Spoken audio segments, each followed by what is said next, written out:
Dobrý deň. Túto miestnosť poznáte ako školskú knižnicu, no dnes sa mení na miesto spikleneckého stretnutia. Odložte telefóny, nepoužívajte žiadnu techniku.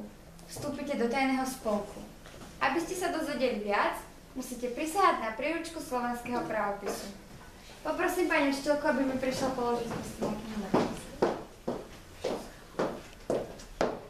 deti, zdvihnite ruky a opakujte po mne. Prisahám na príručku. Vernosť spolku čítania. Ktorý je vedcov srdca a rozumu. Každého uvedomilého žiaka.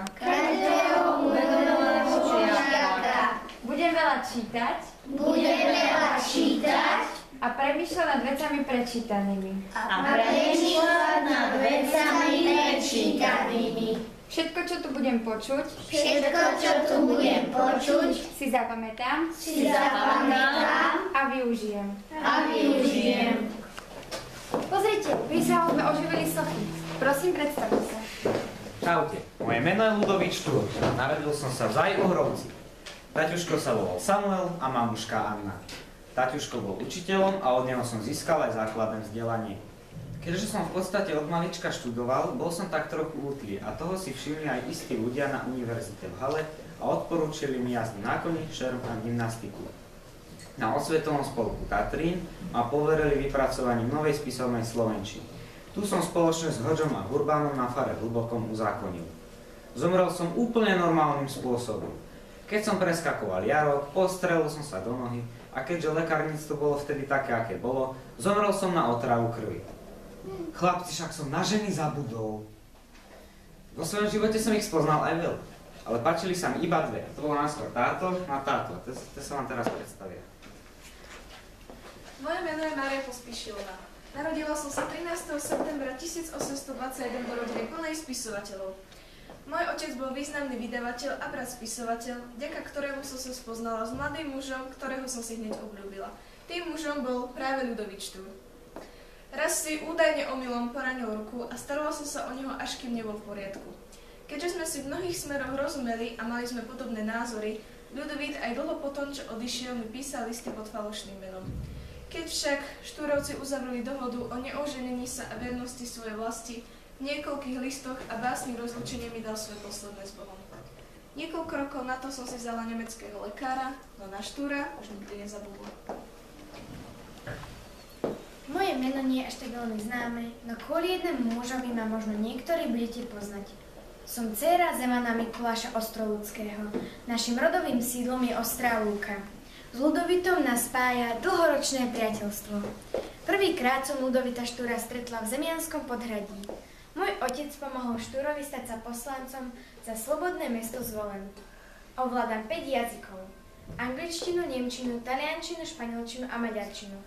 Slovenský jazyk stále neviem, takže keď si so Štúrom píšeme listy, väčšinou po nemecky, snaží sa ma ho naučiť. Okrem toho ma slovenčinu učí na našich spoločných prechádzkach parkom. Mám predtuchu, že zomriem veľmi mladá na týfus. Ja som Janko Král a môj otec sa volal Jano a bol to krčmára mesiac. Mama sa volala Žofia, no nepamätám si, čo ona robila. Boli sme aj dosť bohatí, mal som stále nové veci a mal som aj štýl. Babi po mne pálili ako nič, veď som mal aj dosť detí, ale len so svojou ženou Máriou. Študoval som v Levoči, kde ma učili dvaja veľmi dobrí učitelia. Pálo Tomáška a Mišo Hlaváč. Neskôr som zase študoval v Bratislave, kde ma učil sám Ľudovít Štúr. 1. januára spolu s mojimi 22 spolužiakmi sme sa zahrali na Rebelovu. Spísali sme petíciu proti odvolaniu Ľudovita Štúra. Neskôr som cestoval po Slovensku a zistil bližšie informácie o Jurajovi Jánošíkovi. Dokonca som sa dostal až do Turecka. Potom som sa zase vrátil na Slovensko a učil ľudí po slovensky. Potom prišla revolúcia, aj na tej som mal podiel. Aj tam som bol rebel, ale nie tak malý rebel. Pálil som a burcoval som ľudí k boju proti feudálom. Potom ma zajali a odsudili na smrť. No vďaka protekcii ma prepustili. Neskôr som sa zase vrátil ku svojej žene Márii a svojim deťom. Ivanovi Jánovi, Anastázii, Vladimírovi Všeslavovi a Mladinovi Radivojevičovi Basiliusovi a potom som umrel na tyfus.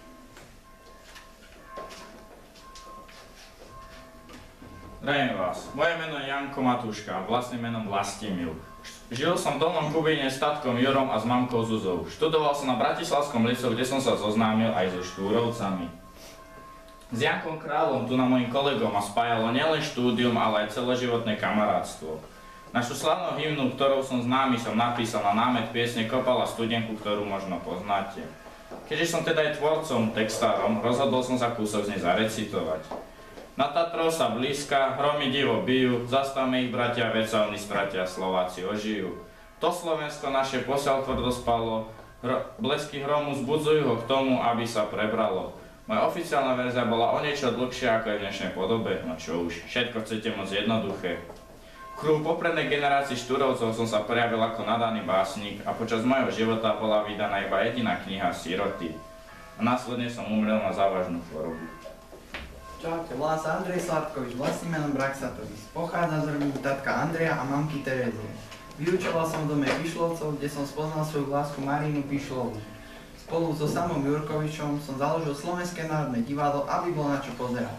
Po štúdiách v Hale som sa vrátil domov a stal som sa vychovateľom u Pála Bezega. Potom ma aj svetili za kňaza a s radosťou som vítal revolúciu. Bol som zakladajúcim členom Matice Slovenskej, v Martine som schytal flek zapisovateľa, ale bola to nuda a zomrel som na rakovinu pľúc.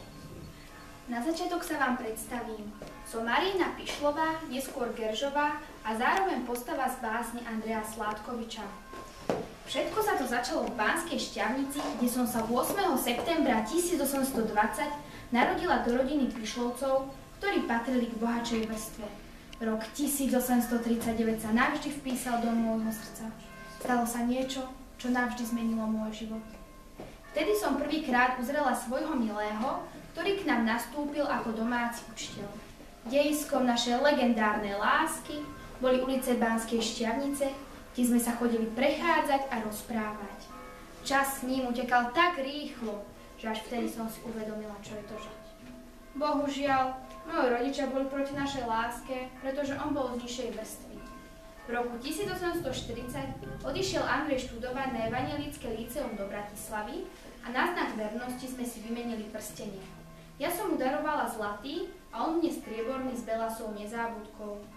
Kým Andrej študoval, moji rodičia mi nanútili vydať sa za bohatého pernikára a voskára Juraja Gerža. Jediné, čo mi zostávalo, bolo napísať môjmu milému smutný list a vydať sa za Jura. A tak sa aj stalo. A keď sa po niekoľkých rokoch vrátil Andrej späť do môjho rodného mesta, jediné, čo sme spravili, bolo, že sme si vymenili podarované prstenie. A teraz, v Banskej Štiavnici pod 2 ihličňami na cintoríne, stojí môj náhrobok, na ktorom je napísaný prekrásny citát z básne môjho milého, ktorú venoval len a len mne.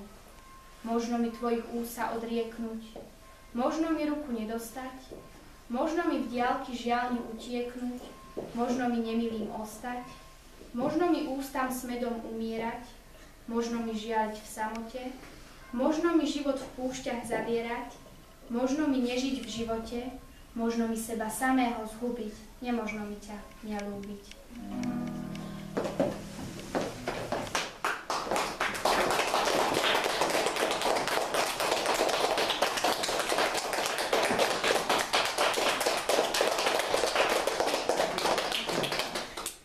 Ja som Janko Král.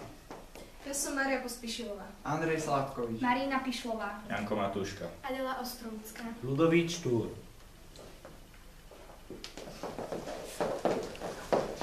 Spoznali ste našich predkov. Štúr a Štúrovci, kedy si na znak vernosti národa prijali k svojim menám, mená slovanské.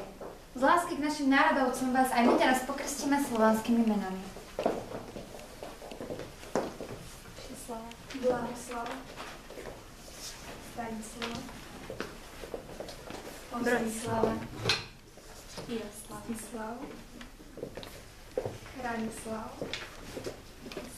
Verislav, Stislav, Borislav, Blahoslav, Ďakujem, že ste s nami strávili čas a dúfam, že pre vás knižnica nebude len miestom pre knihy, ale aj symbolom lásky k knihy. Ďakujeme za pozornosť. My ďakujeme. No ja by som vám chcela povedať, že toto divadielko si pre vás pripravili vaši spolužiaci starší preto, lebo práve dnes je 200 rokov, čo sa narodil tento pán. Spomínate si, ako sa volá? Ľudovít Štúr. Výborne, Ľudovít Štúr je to, áno. A Ľudovít Štúr mal také dve lásky v živote. Tieto dve dievčatá, krásne ženy. Pamätáte sa, ako sa volajú? Tuto dievčinka v žltých šatách, predstav sa nám. Adela Ostrovská. A druhá? Mária Pospíšilová. Áno. Za Máriou vzadu stojí švihák v krásnom klobúku zvanom cylinder. A to je pán, ktorý napísal prvú ľúbostnú báseň v spisovnej slovenčine. Bola to báseň o Maríne, o tej dievčine v bielých šatách. Ako sa volal ten pán, ktorý ju napísal? Andrej Sládkovič. Andrej Sládkovič, áno, správne.